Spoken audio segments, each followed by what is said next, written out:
Welcome to HGN Steno classes. Dictation start.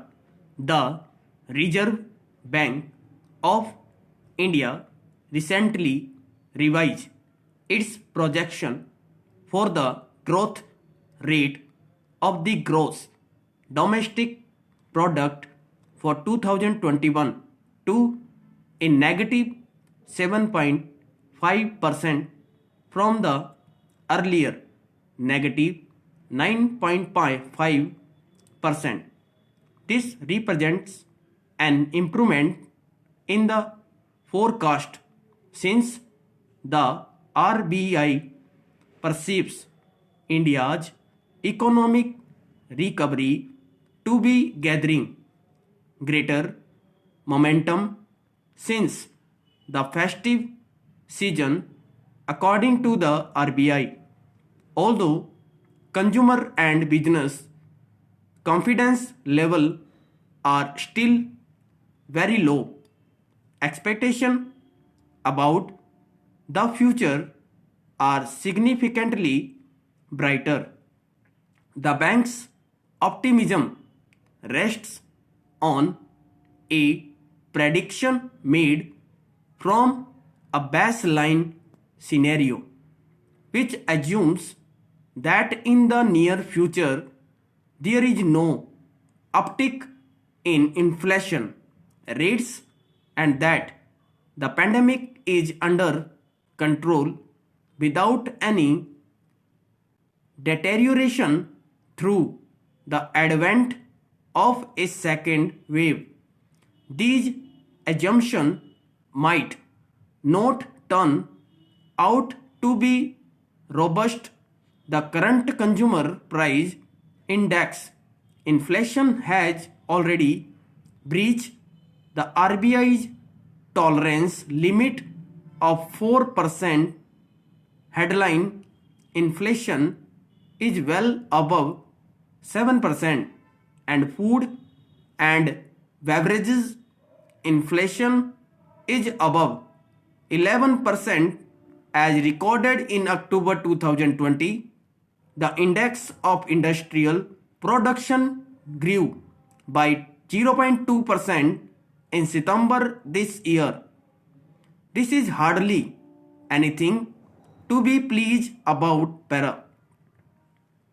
The economy is far from a stable path to recovery, with supply chains still disrupted and unemployment and disguised unemployment at alarming levels.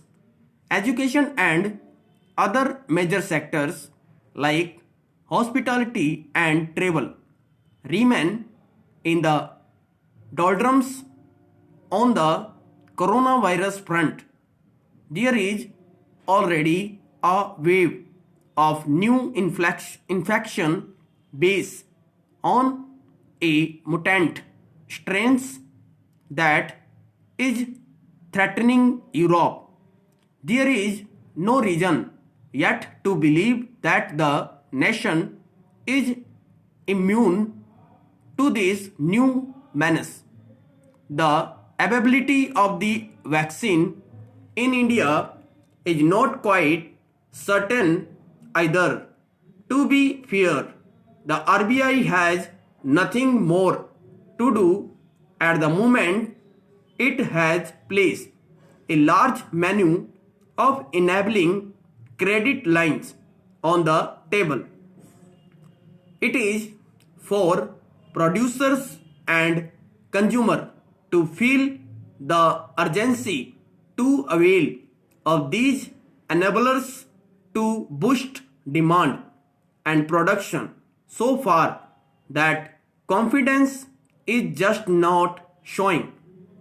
The commercial banks are wary of opening the credit taps too fast, fearing it will open a food get of bad debts.